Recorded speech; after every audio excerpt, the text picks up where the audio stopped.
कहते हैं जिसने भेजा और जो फिर वापस बुला लेगा, तुम उसको भी तो जानो, क्योंकि यहां तक बंधन है जहां तक प्रकृति है, और बंधनों के पार जाना है, फिर तुम्हें इससे बाहर निकलना पड़ेगा। तो फिर वो एक नया जन्म देते हैं। वो नया जन्म जो है, व्यक्ति अपने लिए, अपनों के लिए सोचेगा, फिर प्रदेश के लिए, देश के लिए, समाज के लिए, विश्व के लिए इतना बड़ा आकार धारण कर लेगा, पूरी दुनिया का होकर जीने लग गया। इसलिए ये तब के लिए भी थे सारे महान पुरुष, अब के लिए भी हैं और सब के लिए हैं। ये बड़े मजे की बात है। तब के लिए भी थे जब ये हुए थे। एक साधना की जाती है आत्मविश्वास के लिए, कॉन्फिडेंस के लिए। उस साधना में, क्योंकि आज की दुनिया में सबके अंदर बड़ी कमी है, आत्मविश्वास की कमी है, खुद पे भरोसा नहीं है। भगवान पर तो भरोसे की बात बाद की है। आदमी सोचता पता नहीं मैं कुछ कर पाऊंगा, नहीं कर पाऊंगा, कुछ हो पाऊंगा, नहीं हो पाऊंगा, बीमारी ठीक हो पाएगी, नहीं हो पाएगी, गरीबी जाएगी या नहीं जाएगी, दुख दूर होंगे, नहीं होंगे, विश्वास ही नहीं है। तो उस साधना में भी एक बड़ी अद्भुत चीज चलती है कि विश्वास, आत्मविश्वास और कॉन्फिडेंस देने वाली जो शक्तियां हैं, उनसे कैसे जुड़ना है और वहां से ऊर्जा कैसे लेनी है। इसलिए गुरु सब तरह की चीजें जो आप इस यूनिवर्स से ले सकते हो, ब्रह्मांड में फैली हुई देव शक्तियों से जो तुम विद्याएं ग्रहण कर सकते हो, शक्तियां ग्रहण कर सकते हो, ये देवोपासना यही तो है। देवोपासना आज भी आप कर सकते हैं। केवल इतनी ही देवोपासना नहीं है।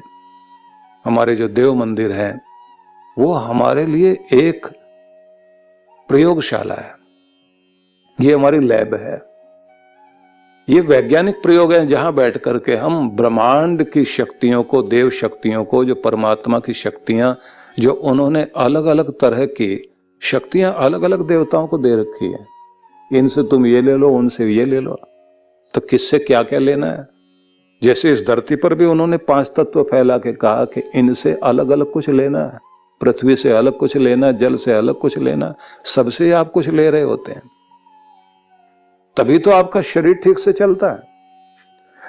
तो इसलिए ये ध्यान रख लीजिए कि आप सबको एक दूसरा जन्म दिया जाता है गुरु के द्वारा, और वो जन्म जो है जब मिलता है तो उसके बाद में यज्ञोपवीत देते हैं। यज्ञोपवीतम परमम पवित्रम प्रजापते यस सहजम पुरस्ताद। प्रजापति ने जो सहज रूप से आपको पूर्व में ही दिया था, मतलब गर्भ के साथ ही आपको मिला था, ये जो आपकी नाभि में नाल जुड़ी हुई थी, वो प्रजापति ने आपको एक नाल के माध्यम से यज्ञोपवीत दिया था, और एक यज्ञोपवीत अब ये गुरु दे रहा। आयुष्यमग्रम प्रतिमुंच शुभ्रम यज्ञोपवीतम बलमस्तु तेजः। आयु बढ़ाने वाला, तेजस्वी बनाने वाला जो प्रजापति ने दिया था, जो नाभि के साथ जोड़कर दिया था, वो भी आयु बढ़ाने वाला था, जीवन देने वाला था। अब एक और तुम्हें दिया जा रहा है कि तुम ऐसे जी सको कि शरीर छूटने के बाद भी तुम संसार में रह सको। तो ये दूसरा जन्म जो है गुरु देता है, और ये उपनयन है। नयन नयन है लेकिन उपनयन ये तो चश्मा है, और इसको यज्ञोपवीत का उपवीत है। ये यज्ञ का उपवीत है, इसी को धारण करके यज्ञ करने का अधिकार है। लेकिन विषय न बदले, फिर हम लोग वहीं चलते हैं जिसके लिए आवश्यक है कि हम जन्म से शुद्र हैं, लेकिन हमारा जन्म जो है माता पिता से जो दिया गया उसमें हम केवल तन तक रह गए। गुरु के द्वार पर जाकर जब दूसरा जन्म होता है तो वहां वह वाचमते शुंधामि चक्षुस्ते शुंधामि, वैदिक मंत्र है कि वहां जल का छींटा मारते हुए गुरु जो है, नियम बताया गया है कि ऐसे अपना हाथ करके आंखों की तरफ वो कहे, तेरी आंखों को शुद्ध करने के लिए वचन देता हूं। चक्षुस्ते शुंदामि, तेरी आंखों को पवित्र करूंगा। वाक शुंदामि, तेरी वाणी को शुद्ध कर रहा हूं, तुम्हारे हृदय को शुद्ध कर रहा हूं। और कहते हैं तुम्हारी आयु और तुम्हारी जिंदगी को शुद्ध करने का वचन देता हूं। जंगली जानवर बन के आए थे, जंगली घोड़े, अब तुम जंगली घोड़े नहीं रहोगे, तुम्हारे अंदर का दीपक जलना चाहिए, उसके लिए मैं वचन देता हूं। गुरु का बड़ा कार्य होता है। इसलिए भारत की मनीषा ने, भारतीय चिंतकों ने परंपरा रखी कि जल्दी से जीवन में जहां भी कहीं दबाव तनाव आया तो लोग चलकर अपने गुरु के पास जाके बैठते थे। नियम बना रखा था।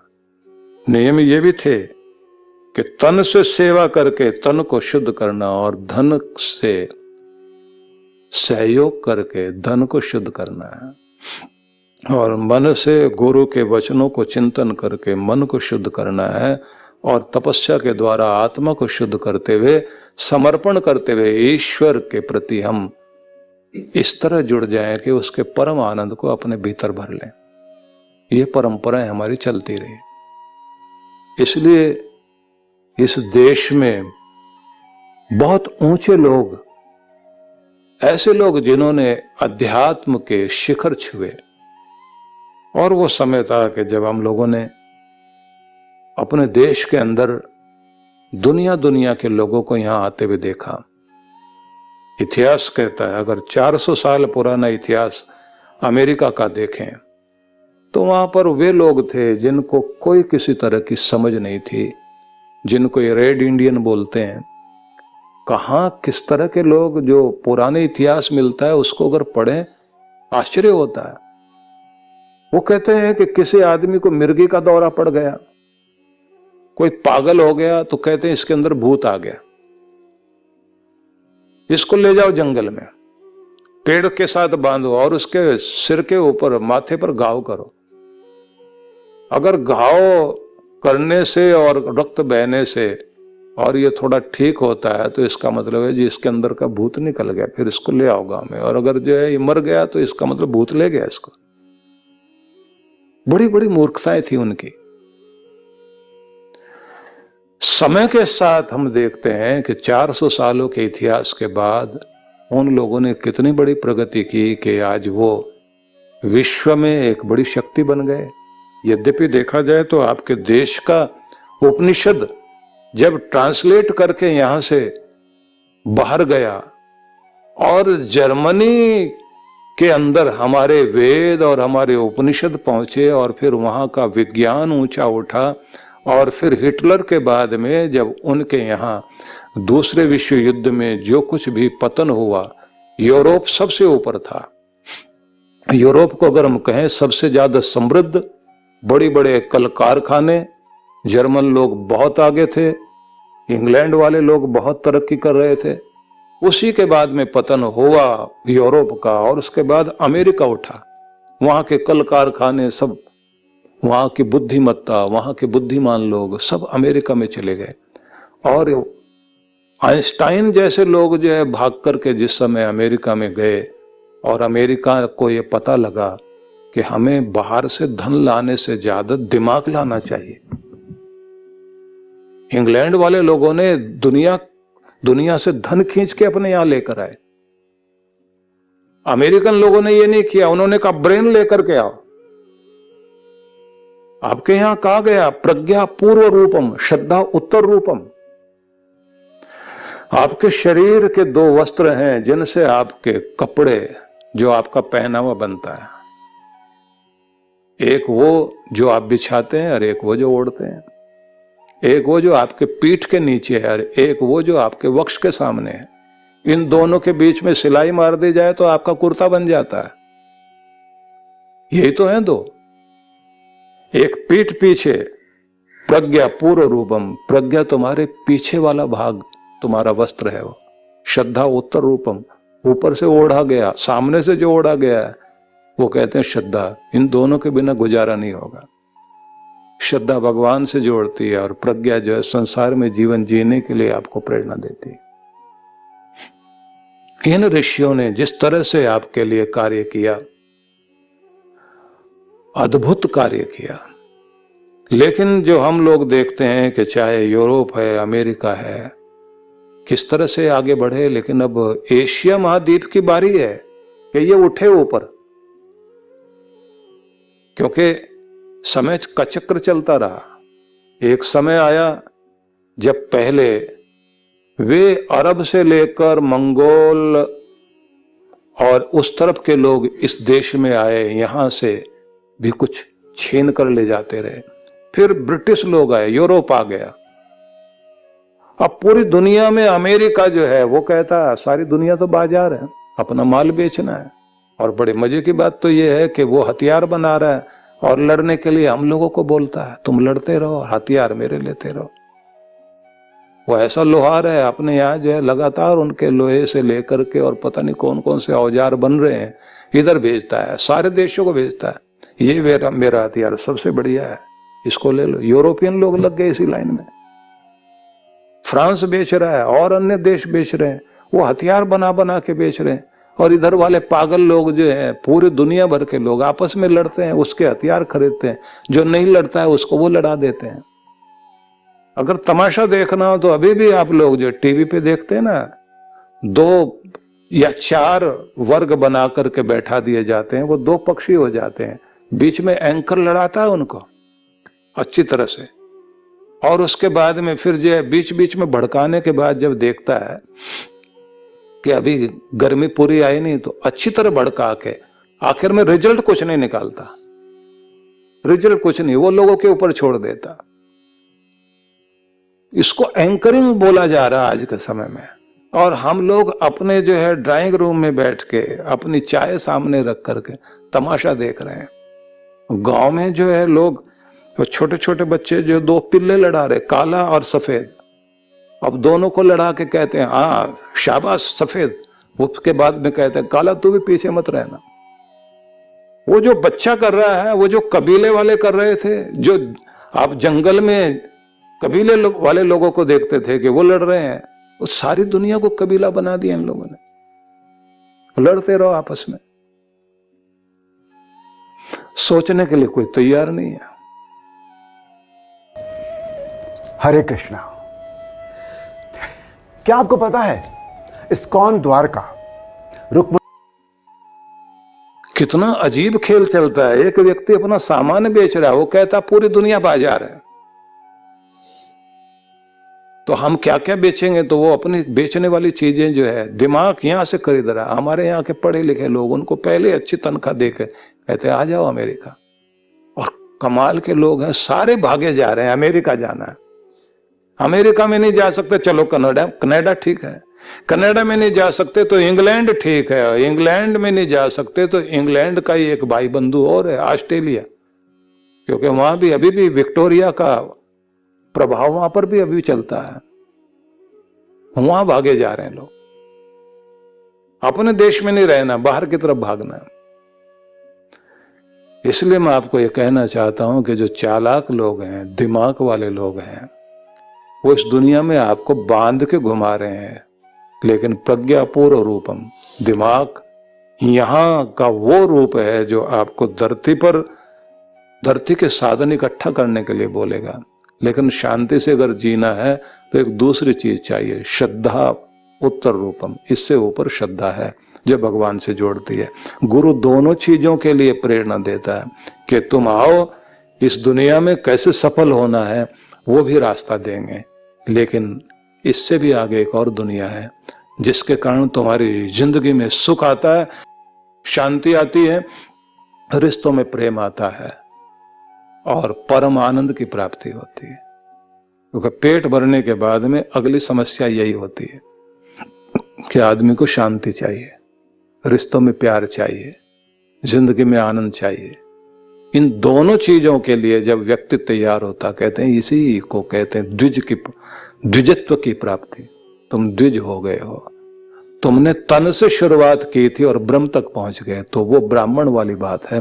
और ब्राह्मणस्य मुखमासीत, इस पूरे समाज के शरीर को कहते हैं इसका मुख जो है वो ब्राह्मण है। बाहु राजन्य कृत, भुजाओं से कहा गया ये क्षत्रिय है। उरु तदस्य यद वैश्य, ये हृदय से लेकर के पेट तक का पूरा भाग, ये कहा गया ये वैश्य है, ये ले रहा है और दे रहा है। इसलिए हृदय शब्द के भी 3 शब्द है, उन तीनों के अलग अलग भाव ध्यान में रख करके देखिए कि वो ले भी रहा, दे भी रहा है, संचार भी कर रहा है। इसलिए इसको हृदय कहा गया। संस्कृत के जो चिंतक हैं उन्होंने जो शब्द बनाए हैं वो ऐसे नहीं बनाए हो, एक एक शब्द के पीछे न जाने कितने कितने भाव रखे गए। इसलिए फिर से मैं आपको वहीं लेकर चलता हूं कि समाज के सारे लोग, चाहे वो ब्राह्मण हैं, क्षत्रिय हैं, वैश्य हैं, शूद्र हैं, और यहां तक कह दिया कि जो स्त्रियां हैं वो भी मुक्ति को प्राप्त करती हैं, भले ही उनके पास में घर परिवार को संभालने की जिम्मेदारियां इतनी होने के बाद भी समय नहीं मिलता भक्ति कर पाए। लेकिन देखा जाए तो सबसे ज्यादा भक्ति वही बेचारी कर रही हैं। तो 7 लोगों का वर्णन उन्होंने करा। ये 2-3 श्लोकों को अगर देखें तो एक तो दुराचारी, पाप योनि, स्त्रियां, वैश्य, शूद्र, ब्राह्मण और क्षत्रिय। मनुष्य का कैसा भी जन्म क्यों ना हो, पूर्व जन्म और इस जन्म के कितने भी पाप क्यों ना हो, भगवान की भक्ति के सब अधिकारी हैं और भगवान की भक्ति ही समस्त दुखों से छुटकारा दिलाती है। ये भाव है। अगर इस भाव को समझे तब तो पता लगता है कि कृष्ण भगवान की वाणी है।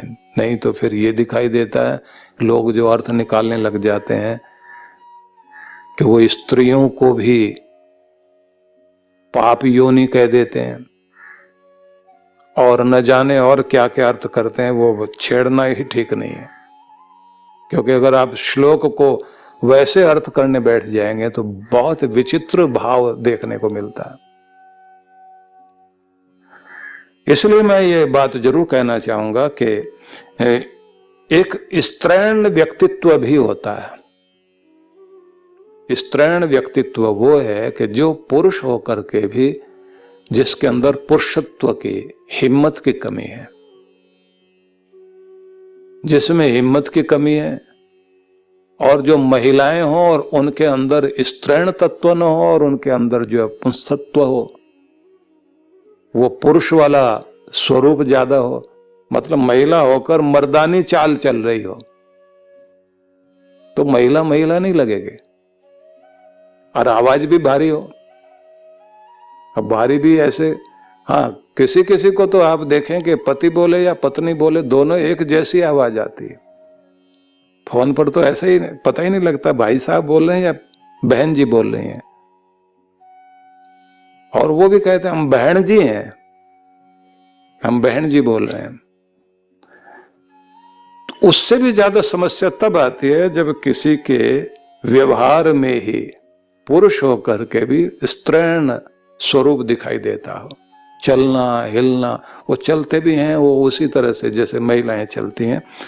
तो फिर भी एक बात ध्यान रखने की है, प्रत्येक व्यक्ति के जीवन में, या कहना चाहिए उसके शरीर रचना में, परमात्मा ने एक बड़ी अद्भुत व्यवस्था दी है। 60% पुरुष में पुरुषत्व है, लेकिन 40% प्रत्येक के अंदर स्त्रीत्व भी है। प्रत्येक व्यक्ति के जीवन में, या कहना चाहिए उसके शरीर रचना में, परमात्मा ने एक बड़ी अद्भुत व्यवस्था दी है। 60% पुरुष में पुरुषत्व है, लेकिन 40% प्रत्येक के अंदर स्त्रीत्व भी है। जिसमें स्त्रीत्व 40% है वो डांस वांस कर लेगा,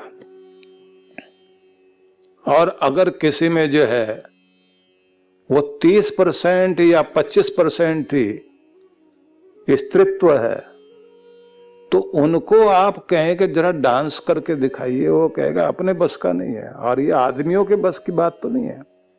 आदमी लोग अच्छे लगते हैं नाचते हुए, वो नहीं नाचेगा। और छोटे से बच्चे के अंदर जो, उसके अंदर जो आप देखते हैं ना कि पूरा संतुलन है, उसे कोई डांस सिखाता नहीं, नृत्य नहीं सिखाता, लेकिन जब वो खुश होता है तो खुद ही झूमने लग जाता, ताली बजाने लग जाता है। और प्रत्येक व्यक्ति अपनी खुशी को प्रकट करना चाहता है, वो ताली बजाएगा, नाचेगा, गाएगा, किसी की नकल उतारेगा, वो नाटक वाटक सब कर लेता है। इसी तरह से प्रत्येक महिला के अंदर भी उसका अगर स्त्रैण तत्व हम कहें तो 60% होता है, लेकिन पुरुषत्व उसके अंदर भी 40% होता है। जब बारी आती है साहस की, तो जो साहस महिलाएं कर जाती हैं वो पुरुष नहीं कर पाते। जब इनको अपने बच्चे पालने की बारी आए और इनके जीवन में, घर में दुख पड़ जाए, महिला जब तक झुकती है और जब वो खड़ी हो जाए तन के और कहे अब मैं नहीं मानूंगी, सारी दुनिया मना के देख ले, अगर मन भी जाए तो फिर, और तब वो जो कुछ करने पर उतर आएगी। इसलिए जो स्त्रियां अगर राजनीति में आ गई तो पुरुषों के छक्के छुड़ा दिए उन्होंने। जिनको भी आप देखेंगे जबरदस्त मिलेंगे आपको। महिला अगर राजनीति में आए तो जबरदस्त मिलेगी आपको। जिस फील्ड में अगर वो खड़ी हो गई है, जब तक वो कोमल है तो कोमल है, लेकिन कोमल का मतलब अबला है जो कहते हैं ना, लेकिन कोमल है, कमजोर नहीं है। ये बात जरूर ध्यान रख लीजिए। ये जो अबला शब्द कहते हैं ना, लेकिन हम ना तो बला कहेंगे ना अबला कहेंगे, हम यही कह सकते हैं कि वो कोमल है, कठोर नहीं है। और कोमल होने का मतलब भी कमजोर नहीं है। तो जब किसी महिला को आप देखेंगे तो प्रत्येक महिला के अंदर 40% तो उसके अंदर भी पुरुषत्व होता है। तो हर एक, और हम सारे के सारे जो आए हैं दुनिया में, आए तो महिला से ही हैं। तो अब उसको पापी योनि कैसे कह सकते हो आप? फिर तो सारे पापी हैं। इसलिए महिलाओं को छोटा करके नहीं देखा जा सकता, ये गलत ही बात है। बल्कि मनु के ये संदेश को याद रखना चाहिए, यत्र नार्यस्तु पूज्यन्ते रमन्ते तत्र देवता। जिस घर में नारी का सम्मान होता है, देवता रमण करते हैं उस घर में। देवताओं का वास मिलेगा, राक्षसों का नहीं, असुरों का वास नहीं मिलेगा। इसलिए महिला शब्द को भी अगर आप देखें तो विच्छेद करिए। मह ईला, ईला मतलब पूजनीय, और मह का मतलब महती, अत्यंत पूजनीय जो है। और नारी वह है जो नेतृत्व शक्ति रखती है। तो विषय न बदले, फिर हम लोग वहीं चलते हैं कि प्रत्येक व्यक्ति ईश्वर को प्राप्त कर सकता है। तो अब श्लोक के भाव पर आए। किम पुनः ब्राह्मणा, वे जो ब्रह्म में रमण करने वाले ब्राह्मण लोग हैं, पुण्यशील हैं और ज्ञान बांटने का कार्य करने वाले लोग हैं। और ऐसे राजर्षि जो राजा थे, लेकिन राज्य पालन की अवधि में धीरे धीरे संत की स्थिति में पहुंच गए। साधना करते करते वो संत बन गए अपने चित्त से, अपने व्यवहार से, और एक पदवी प्राप्त कर गए जिसको कहते हैं राजर्षि। वो राजा होकर के भी ऋषि का जीवन जीते रहे। ये सब लोग ईश्वर को प्राप्त करने के अधिकारी हैं। कृष्ण भगवान ने आगे एक शब्द कहा, अनित्यम असुखम लोकम इमम। यह संसार, ये लोक जिसमें तुम रहते हो, इसी में रमण करने वाले मत बन जाओ, क्योंकि यह दुख से भरा हुआ और क्षणभंगुर, जिसे कहेंगे विनाशशील, ये संसार है। इसमें तुम क्षणिक सुख ही भोग सकते हो। जीवन भी यहां क्षणभंगुर है। इसमें ईश्वर का भजन करके हम अपने जीवन का कल्याण कर सकते हैं। तो यहां ये भारी संदेश है कि इस पृथ्वी ग्रह पर तुम हो तो कोई लंबी अवधि के लिए नहीं हो। जिसको कहा कि ये शरीर बिल्कुल उस तरह से पानी केरा बुध बुदा अस मानुस की जात, जो गुरु नानक देव की वाणी है। हम लोग जो पढ़ते हैं तो वहां ये संदेश है कि ये पानी के बुदबुदे की तरह, बुलबुले की तरह है। पानी केरा बुदबुदा अस मानस की जात, देखत ही छिप जाएगा ज्यों तारा प्रभात। जैसे प्रभात में दिखाई देते देते तारे एकाएक गायब हो जाते हैं, ऐसा ही मनुष्य का जीवन है। वेदों में इसके लिए मंत्र है, जहां कहा गया कि ये जीवन मनुष्य का भस्मांतम शरीरम तो कहा ही गया। अश्वत्थे वो निष्धनम पर्णे वो वस्तिस्कृता कहा गया। अश्वत्थ, अश्व कहते हैं जो कल नहीं रहेगा। श्व मतलब कल, आने वाला कल। अश्व जो कल नहीं रहेगा।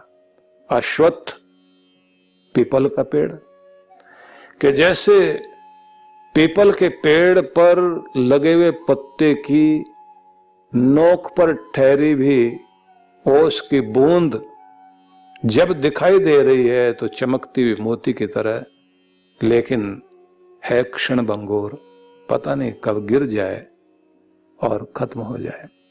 ऐसा ही जीवन है कि ज्यादा समय के लिए इस पृथ्वी पर तुम नहीं हो, और इस संसार में रहते हुए तुम्हें अपने ईश्वर को पाने की चेष्टा करनी चाहिए। कठोपनिषद में नचिकेता को यमराज ने एक संदेश दिया था, न सांपराय प्रतिभाति, परलोक नहीं सूझता उस व्यक्ति को जो धन संपदा के मोह से मोहित है। जो इस संसार के धन मोह में पड़ा हुआ है उसको नहीं दिखाई देगा परलोक। उसको न ईश्वर, न उसे परलोक, न अध्यात्म, कुछ भी नहीं सोचता। उसे लगता बस जो कुछ है यही है। लेकिन जब कभी ऐसे लोगों को कोई चोट लगती है जिंदगी में, बड़ी भारी कोई चोट, कोई आघात लग जाए, तब समझ में आने लग जाता है कि ये क्या हो गया, सोचा नहीं था कभी कि ऐसा भी हो सकता है। इसलिए कुछ लोगों को देखने में आया है कि जब उनके या तो धन हानि हो जाए या पद प्रतिष्ठा उनकी गायब हो जाए, वो उस समय एक वैराग्य जागता है, और तब क्या कहता है व्यक्ति, बस भगवान ही सच है, बाकी तो कुछ भी सच नहीं।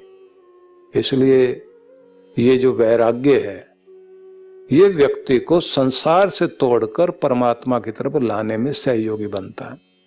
लोगों ने कहा कि शिव जी जो है वो शमशान घाट में रहते हैं। कल्पना लोगों की है, मतलब बाकी सारी दुनिया को छोड़कर शमशान घाट में ही है भगवान जी। तो अब वो कल्पना क्यों ऐसी चली? क्योंकि शमशान ही एक ऐसा है जहां जाने के बाद कुछ और याद आए ना आए, भगवान जरूर याद आता है।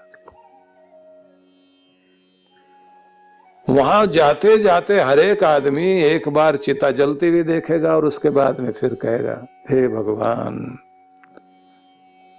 कल तक तो हंसता बोलता देखा था, आज जो है।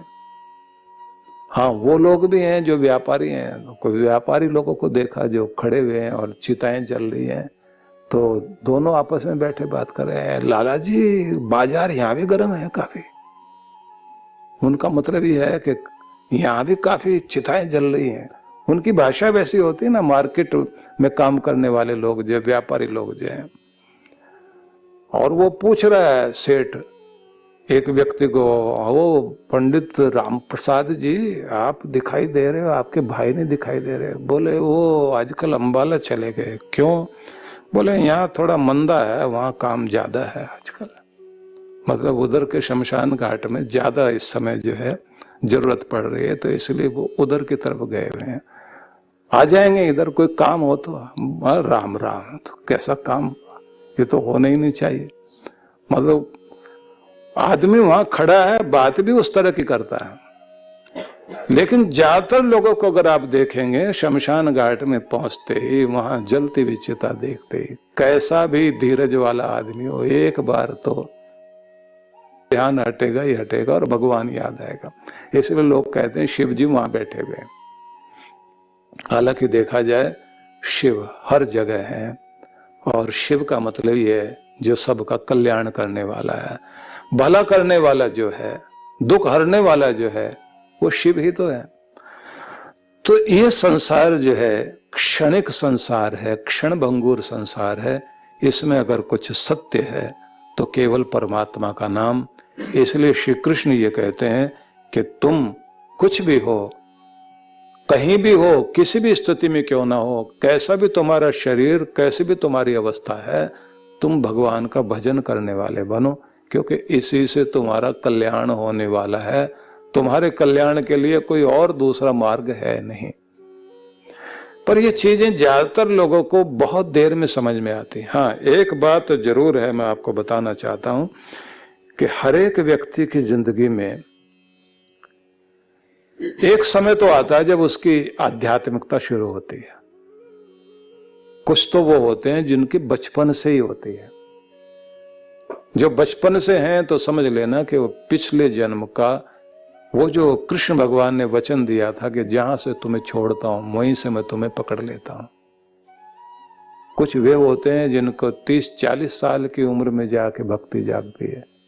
कुछ होते हैं जो 50-60 साल के बाद में उनके जीवन में भक्ति भावना आती है। उससे पहले उनका जीवन ही एकदम अलग होता है।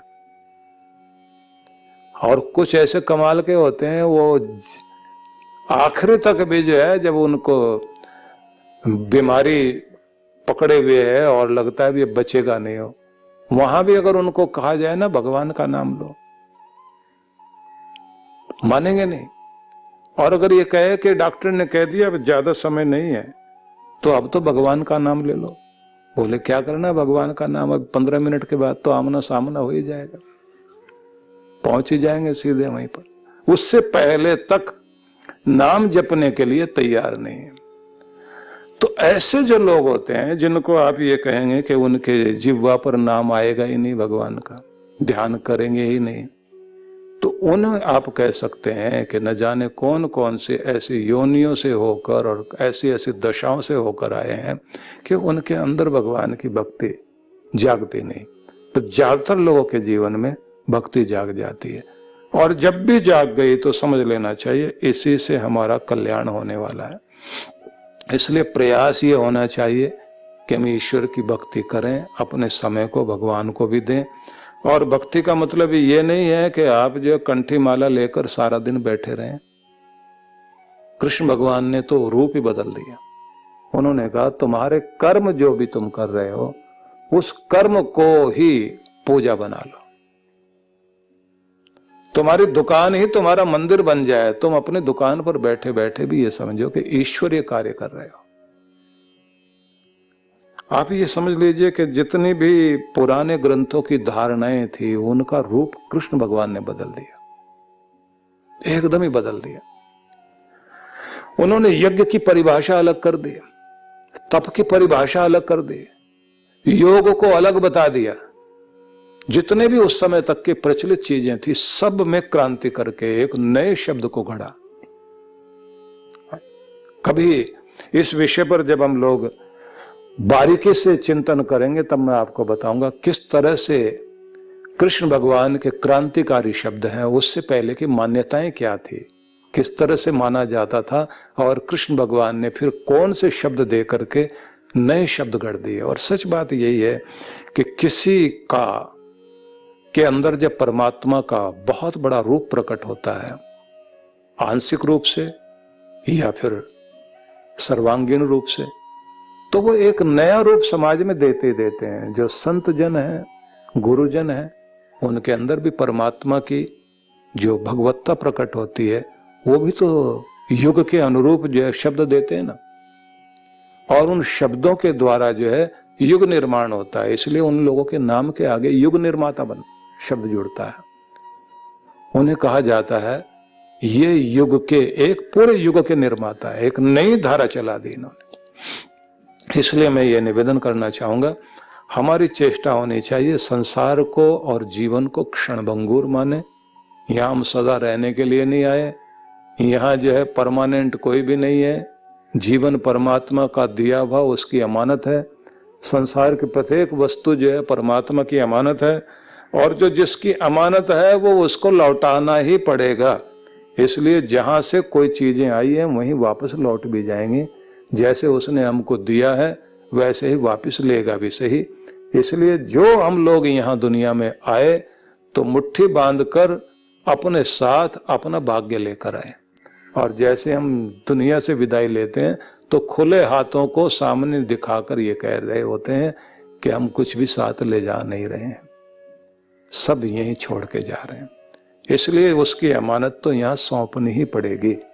और मजा ये है कि भगवान ने व्यक्ति को याद कराने के लिए कि आना भी याद रखो और जाना भी याद रखो, तो उसने एक व्यवस्था कर दी है, बड़ी कमाल की व्यवस्था की।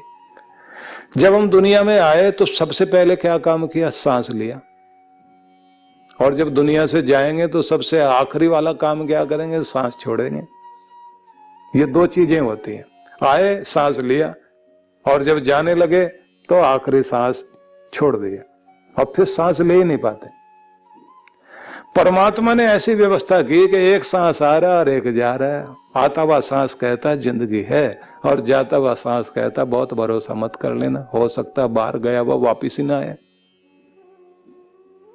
ये याद कराते हुए कहते हैं कि इसलिए सांस चलाने वाले को याद रखना, उसी को प्राणों का प्राण कहा, प्राण प्रिय कहा है। तो कृष्ण कहते हैं कि तुम संसार की अनित्यता को जानो, और जो नित्य है वो परमेश्वर, उसका जाप करने वाले बनो। तो ये श्लोक के साथ पिछला संदेश मैंने आपके सामने कहा है। अब 34वां श्लोक हमारे सामने, जिस पर हम लोग कल विचार करेंगे। ओम शांति शांति शांति ओम।